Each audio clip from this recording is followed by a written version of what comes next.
webinar begins, let's give you a brief introduction about who we are and what we do. DT4A, Digital Transport for Africa, it's a collaborative digital commons and global network where we try to scale up and support urban mobility projects in African cities, and primarily by mapping transit routes, public transit routes. We do that with all these partners, as you see on the right side. And then we also have our dedicated website, DT4A website, where you can contribute to the blog related to Africa public transport digitalizations. And then anything we have about the data, you can go and get it in our GitLab repository. The one that we curated, they are all openly available. These are some of the current areas that we are active in. And this is taken from the recent newsletter. Next week we will have a regional climate week in Nairobi, Kenya. There will be some representative from WRI Africa and DT4A attending. You can read more under the link. And then we just received a new data set with collaboration with Stellenbosch University from South Africa. So that data set is available in the GitHub. And we recently participated in this Lennon Carbon Lab. And then there was a chapter out that our partners and co-authors contributed. That's it. With that said, Taylor from ITDP is our speakers. Taylor, the floor is yours. Hello, everyone. Good afternoon, good morning, good evening, wherever you are in the world. And thank you for being here. I really appreciate you taking the time out of your days to talk with us. And thank you so much, Hayne, for that very kind introduction. And thank you to my hosts, also Agra, Hestley, and the others at DT4A and WRI for organizing this today. My name is Taylor Reich. I use they, them pronouns. I'm a senior research associate at the Institute for Transportation and Development Policy, ITDP. Do you want to share your screen, Taylor? I think I'll take another minute. Oh, okay, sure. In fact, this is such a small group that, I'm very excited to speak with a smaller group and get a little bit more ability to really dive into the material and answer any of your questions in detail. Because it is such a small group, I'd like to invite everyone to turn on their cameras, and I've prepared a few slides. I can share those, but really, if you have any questions, I see we're doing this just in the meeting format rather than the Zoom webinar format. And so feel free to,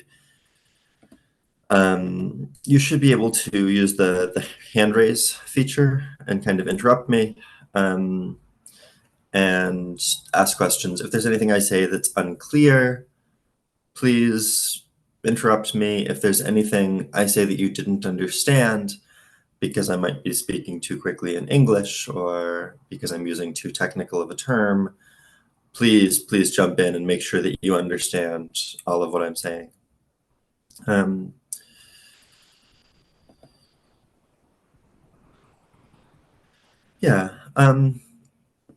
Before I get started, I'd like to do just a quick couple of sort of polls to get a sense of people's familiarity with the background here. Please use the hand raise reaction if you have worked with GTFS before, if you know very much about the way GTFS works, if you've produced it or consumed it as a data or managed a project in which it was used, anything like that, please raise your hand if you're familiar with GTFS.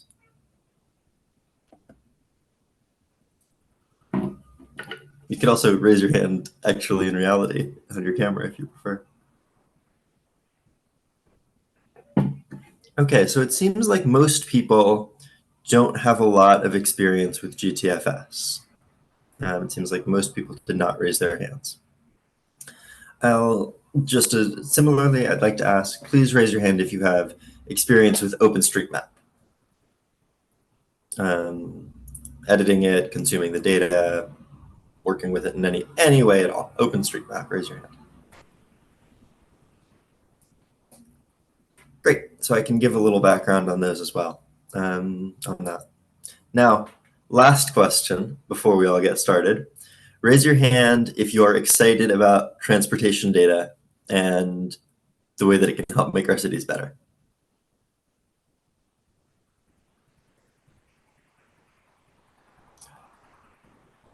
Okay, great. So either a lot of people are in the wrong webinar or a lot of people don't know how to raise their hands. I think it's the latter. I don't know. The button is difficult. You can also, okay, well, if you'd like to, you can also just chat in the chat. I'd like to make this as engaging as possible, but I still do want to go through my slides because it is a big enough group for that. Okay, I'm going to share my screen and then I'm going to start talking through some slides. Give me a second to get this going. Great. Can you see my presentation? Yes. Thank you, Hayden. So I'll be talking today about the Atlas of City Transportation. The Atlas is a project we're working on at ITDP. It's in development to be a global dashboard of data about sustainable transportation, walking, cycling, public transport, even built form and land use. It will be a database of statistics about all of these important things at the level of individual cities and even individual neighborhoods in thousands of urban areas around the world.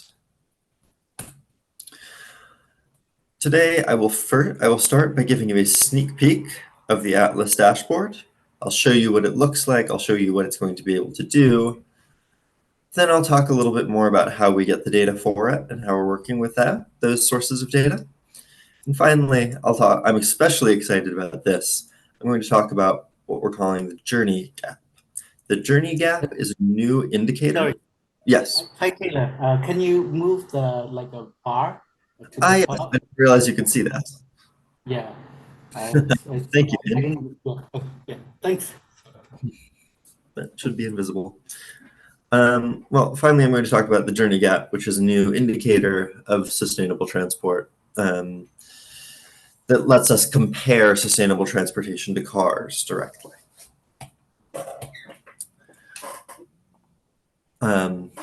So I'll start by giving you this peek into the Atlas, what it does. And also there is a closed beta coming at the end of September. So that will be we'll sort of release the Atlas, but only to a limited number of partner organizations.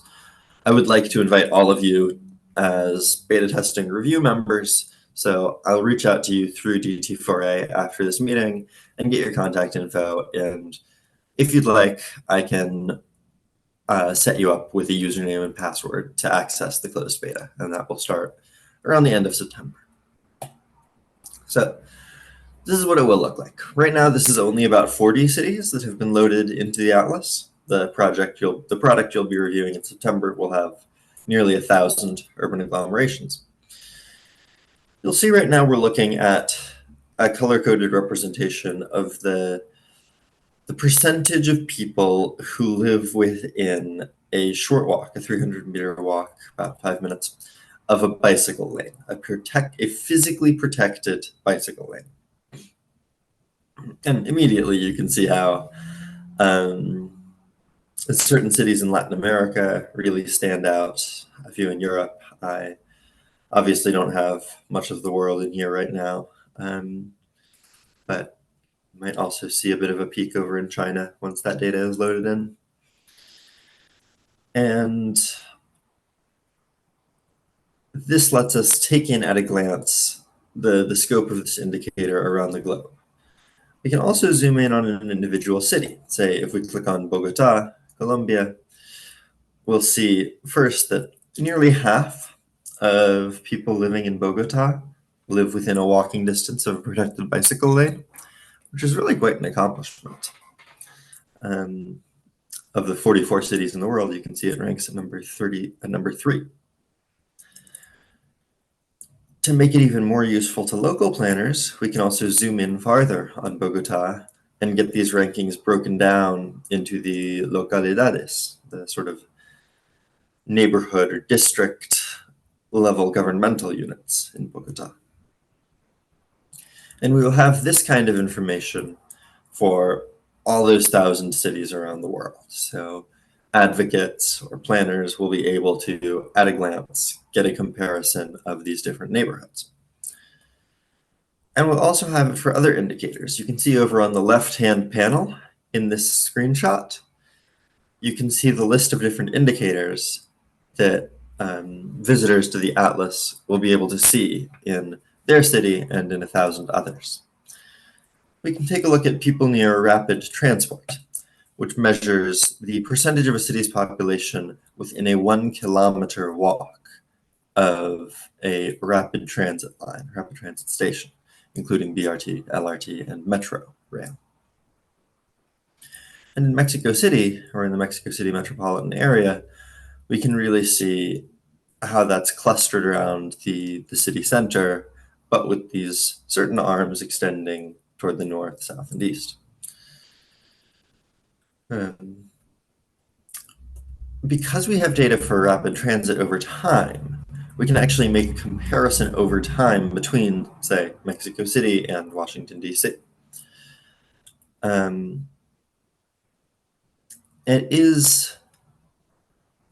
So we'll be able to do this between any pair of cities in the world that have physically protected rapid transit networks, BRT, LRT, Metro. I just think it's really interesting to see here the way that Mexico City and Washington, D.C. both started with very little rapid transit in the 1970s. And since then, they have built networks, but Mexico City is nearly twice as extensive over a city that's much larger than D.C. We can also look, and I think this is an indicator you'll find especially interesting, people near frequent transport. So this indicator relies on GTFS, and it uses GTFS to measure the percentage of a city's population that lives within 500 meters of a frequent transit stop. That is, a transit stop where buses come every 10 minutes or better throughout the day. A third of Cairo's population lives within walking distance of frequent transport. That's pretty incredible. That's substantially higher than the equivalent number in many cities around the world. And what's more, let me know if anyone from Transport for Cairo is here, please just speak up now. Let's say something. I'm afraid that we don't have anyone from TFC. Too bad. Well, they can tell you all about the problems with this data. It doesn't include much of the peri-urban area, for example. You can see up to the north, I'm sure there are buses in the servicing those settlements that are not on this map. In any case, this, I think, really shows the power of GTFS. I'll talk a little bit more about what GTF, the General Transit Feed Specification, is in a minute. But we're going to have this data for every city where GTFS is available. And this will be, as I'm sure we're all aware, one of the first times that UN SDG 11.2 will have been measured at such a global scale. So, how do we use data sources? Here's basically where we get all of the data in the atlas from. I'm not going to read that out, but I am going to talk about GTFS in particular.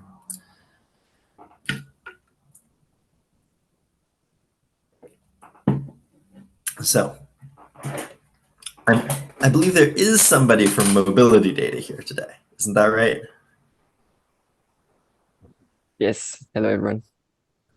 Hello. Could you introduce yourself and tell us a little bit about the mobility database? I'm sorry for putting you on the spot, but I just couldn't resist.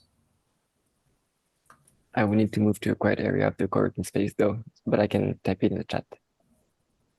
Great, thank you. I'll present the mobility database in that case, and if you want to correct me if I say anything wrong, everyone keep their eyes on the chat.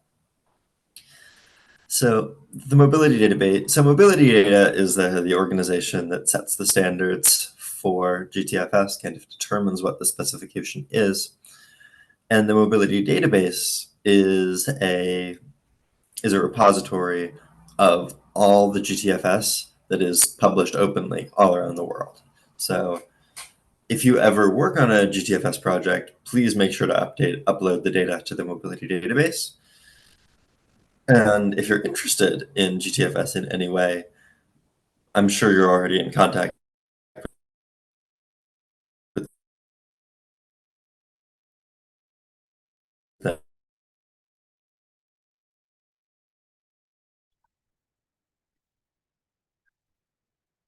them.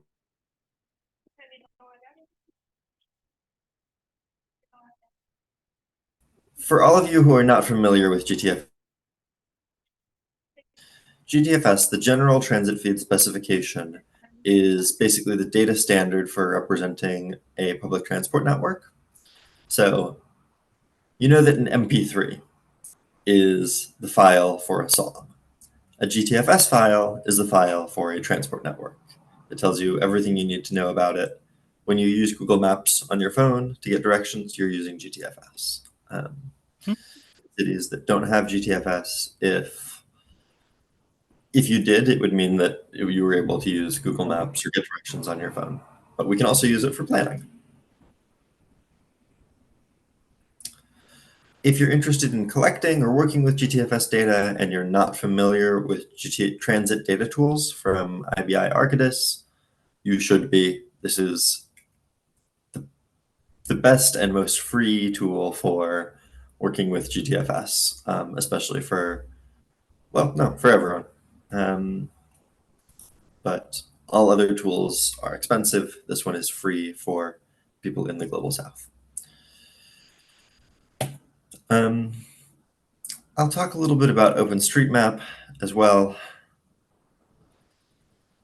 So let's talk about bicycle lanes in OpenStreetMap. Many different systems.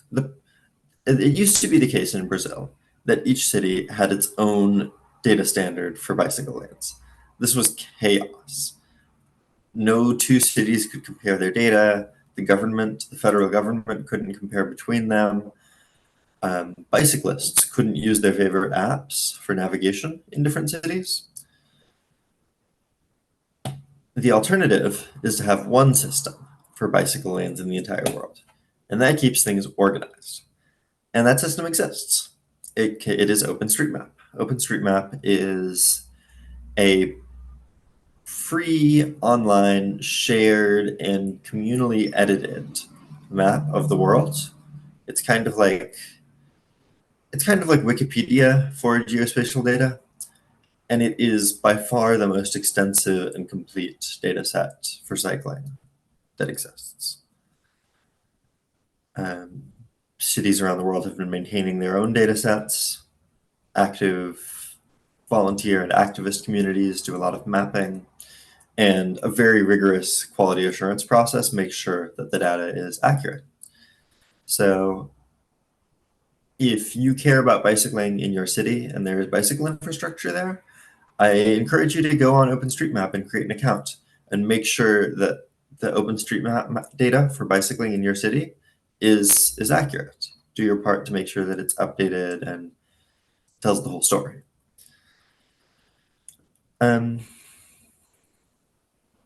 So we use OpenStreetMap data to feed into the atlas to identify things like people near bike lanes, but also the presence of highways, the kinds of ways that people can walk to get to transit stations. We rely on OpenStreetMap.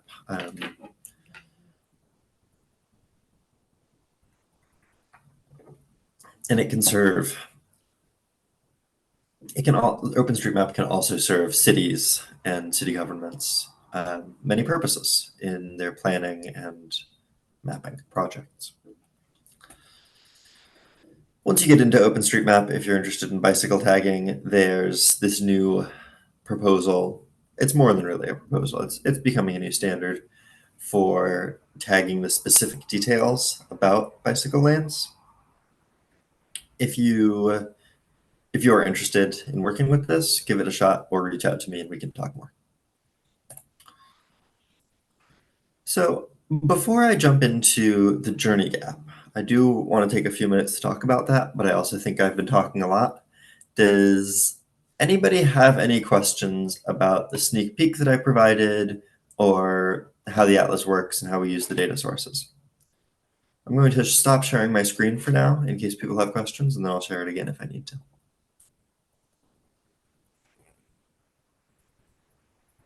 Yeah, I have some questions. So maybe if there are any questions from the audience first. We now have TSC joined as well. Can I come in? Please introduce yourself. Yeah, hi Taylor, thanks for the presentation. My name is Kim. I'm based at the Urban Action Lab, Makerere University, Uganda. Yeah, I would like to know what's the difference between Washington and Mexico City. Is it because of the variations in development or the fact that more people are moving into cities in Mexico compared to Washington, where we see a lot of people moving out of trekking longer distances from the metro system? Thank you. Hey, Kim, thank you for joining and thank you for the good question. So you're right that in Washington, we have seen a lot of suburbanization over the past, what do I measure there? Almost 50 years. But the measurements in the atlas, so using the atlas, it's possible to get measurements either for the entire urban agglomeration, so the continuous settlement, including all of the suburbs and the satellite towns, or it's possible to get measurements for a particular jurisdiction. So often it's difficult to compare, right? If you want to talk to a city government, you need a measurement at the level of the jurisdiction. If you want to talk to someone in the wider international community about planning, you want to speak at the level of the agglomeration because it's comparable internationally.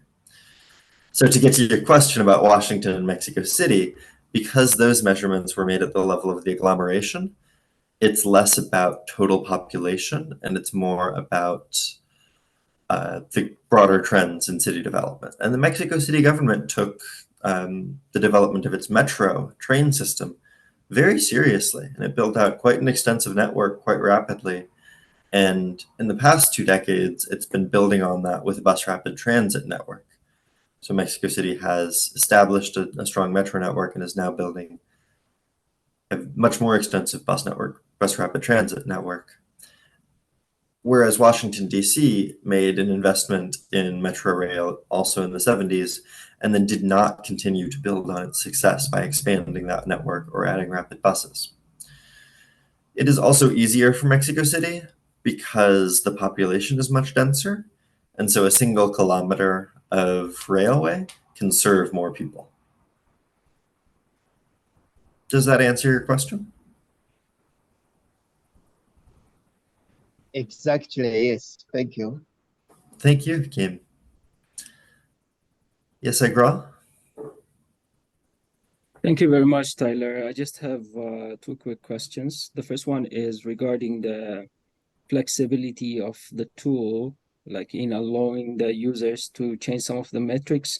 For example, you showed some screenshots from like walking distance of 100 meter, I guess, right? So what if a user wants to change that into like, let's say 5 kilometers, 10 kilometers and see the differences in the service coverage and do their own analysis. And the other one is, what capabilities does it have? Will it allow users? I feel like it will allow users to download the outputs, I guess. And also, how about like the raw data? Is it linked with the data sources somehow, or how does it work? It's a lot of questions, Akra. Thank you for asking them, and also thank you for your help hosting today.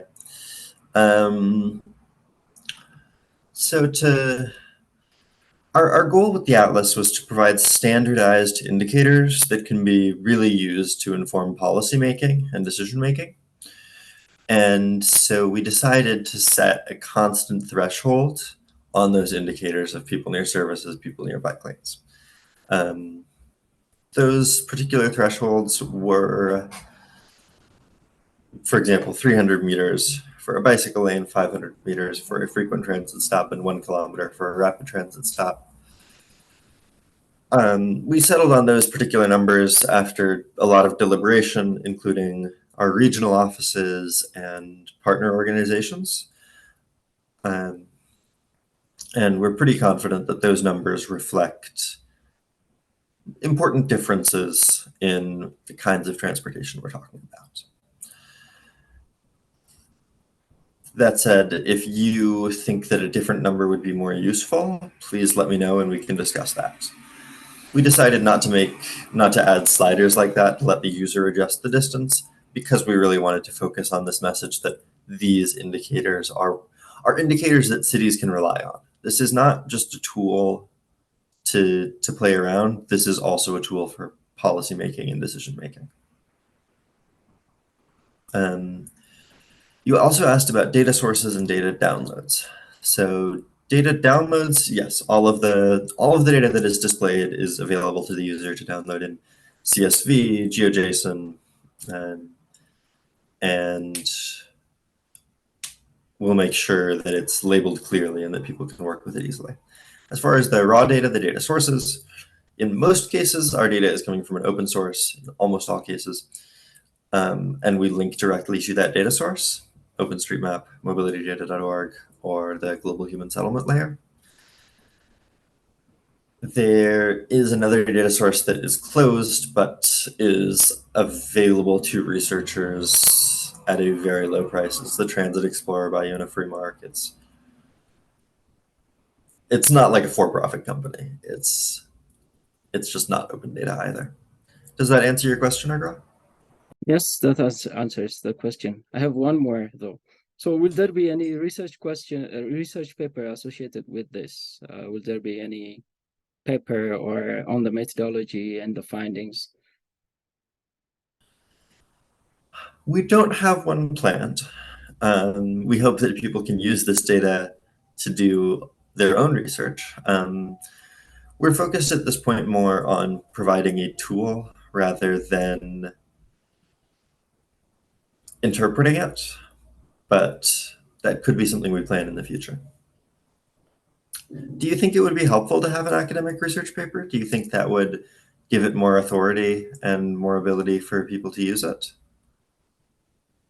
Yeah, well, it's just because whenever we have these tools at WRI, we try to, bring research papers on the methodology and the findings so that people can have like more understanding about like the methodologies used and what can they do with the data. So it will help them to, as a suggestion for them to produce their research and the policies, as you said. So, but like the thing that you mentioned also works, I guess. No, that is a good idea. I mean, we plan to have a methodology section of the website. Let's continue to talk, Agra, after this meeting about the idea of a research paper and how, if you have any suggestions for us on how to do that. Unless anyone else has something to add on the question of publishing a research paper and how that might be useful. And Idrissa, I see you have a question. I'll get to you in 1 minute. Yeah, I have a question. So, my name is Idris Seidu, and I'm from Ghana here, basically from the Kwame Nkrumah University of Science and Technology in Kumasi, Ghana. So, my question is, as a transport and mobility enthusiast or someone interested in transport and mobility research, as well as GIS and remote sensing, yeah.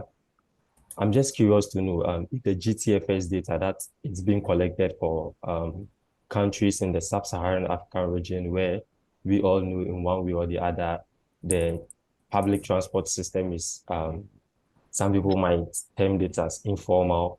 If there is any way to validate that data before it's even put into use, I want to know. I'm just curious to know if you have ways of what are some of the validation procedures that you use to validate this data before it's being put out there for people to use? Great question, Idrisu. Thank you. Can you clarify, are you talking about data validation in terms of the format of the data or in terms of the content?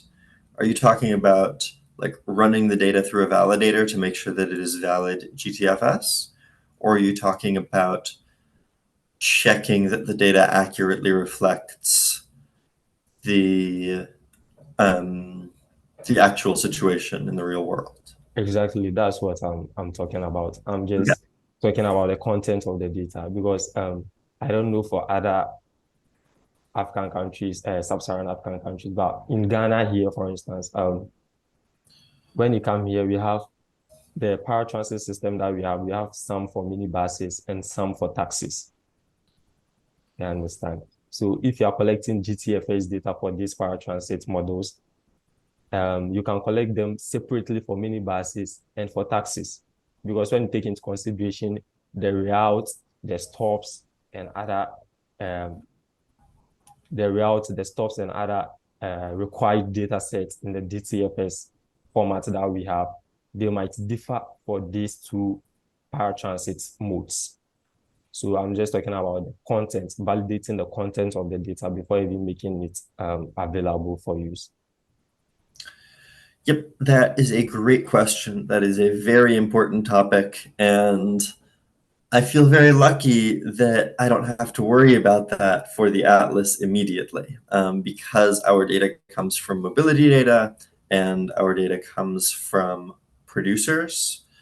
So we accept the data from mobility data on good faith. We accept that it's from producers who know what they're doing. And there is certainly a lot to be done to provide better tools and materials to help people produce more accurate GTFS data. But our general approach is partly also that we think that some data is better than no data.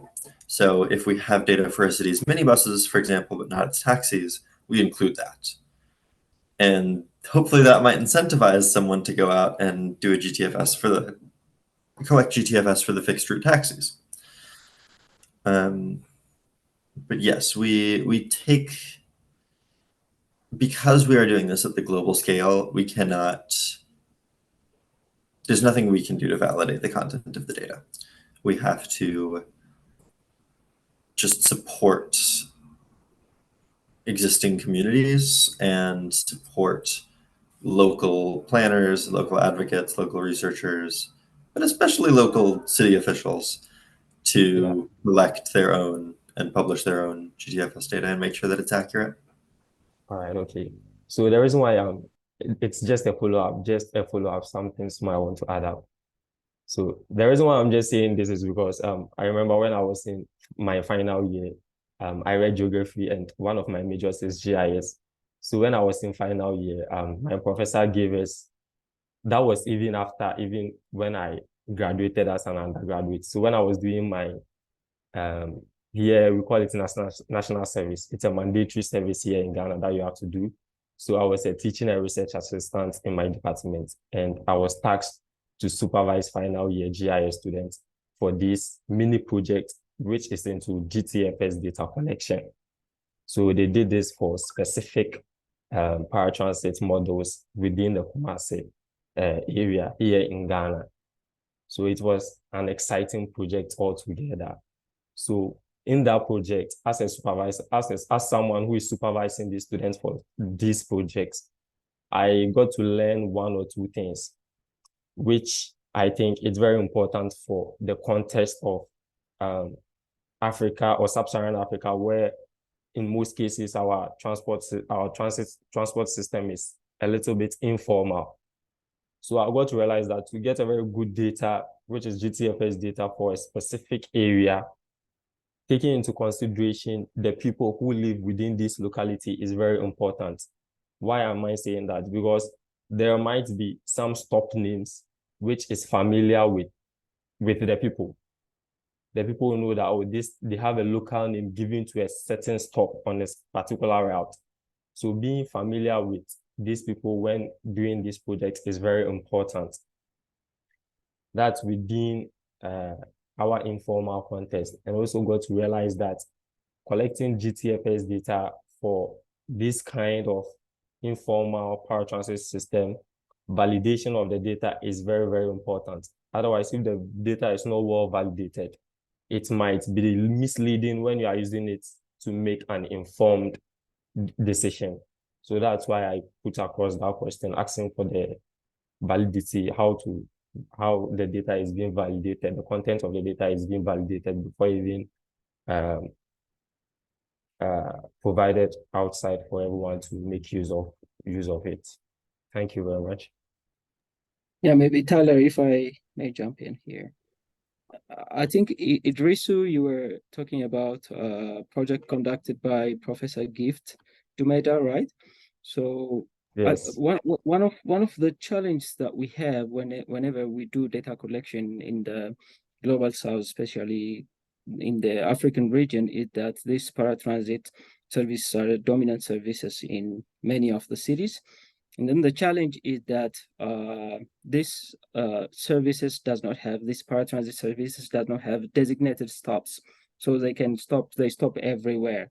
So what we do with on our projects with TFC, for example, is that we collect all resources that we have, we collect data from the ground, and then try to build clouds of points of stops and, identify points, like a single point in those clouds as a stop for the paratransit services. So this is the way we are trying to give solution to the problem that you just mentioned. So, but basically the problem is on the model and the way this paratransit service operate in the cities. So that's why, I guess. All right. Taylor. Okay. I think this is getting a little bit far from the question of ensuring high quality GTFS in general. I think these are really interesting specifics, but maybe better suited to another webinar. Idrissa, if you wanted to give a webinar, I would love to hear more about your experience in more detail. All right, okay. Hayne, do you hear that? Any other questions, or shall I talk a little bit about the journey gap?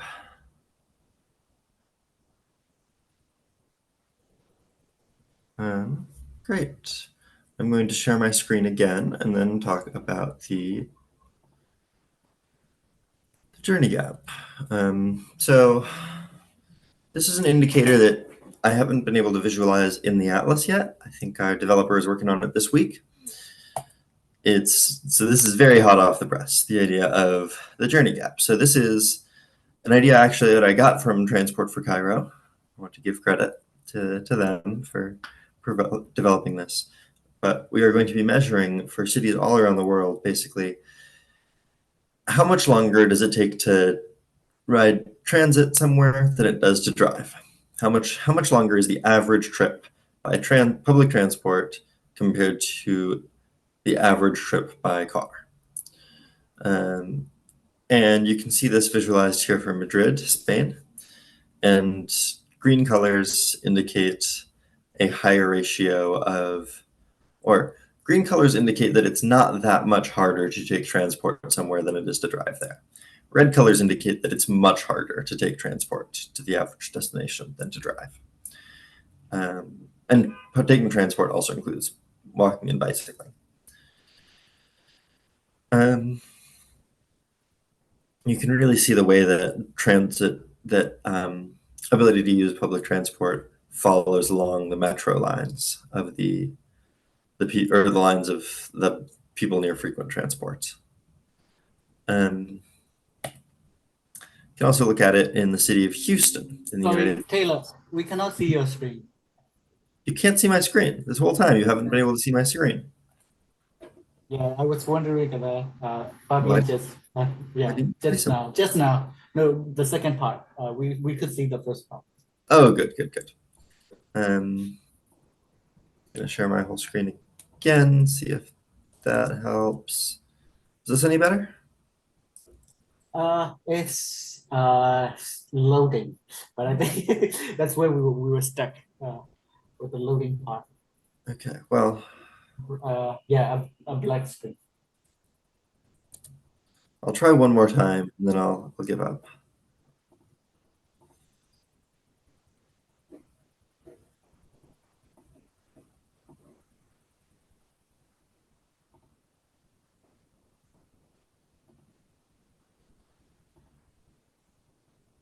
Yeah.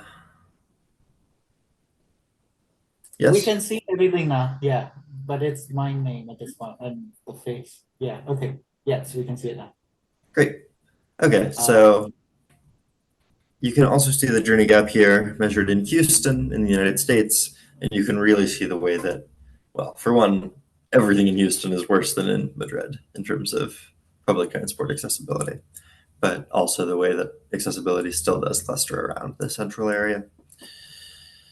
So this is the journey gap, and I'm very curious to get your thoughts, and if there's anyone who specifically wants to talk more about this, I would love to have that conversation.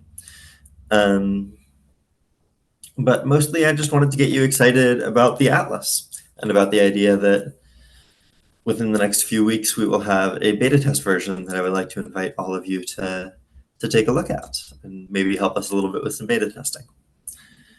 So thank you so much, everyone, for your time today. And thanks especially to Digital Transport for Africa for hosting. If we have any more questions, especially about the journey gap, I can answer them now, or we can wrap up and head out a little early.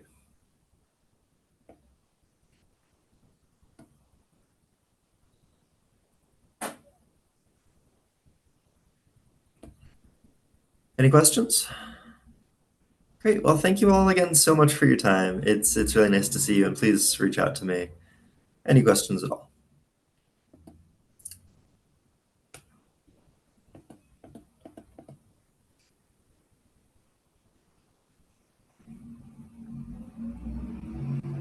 Thank you. Have a nice day. All right. Bye now. Thank you all. Thanks, Esteline. Bye.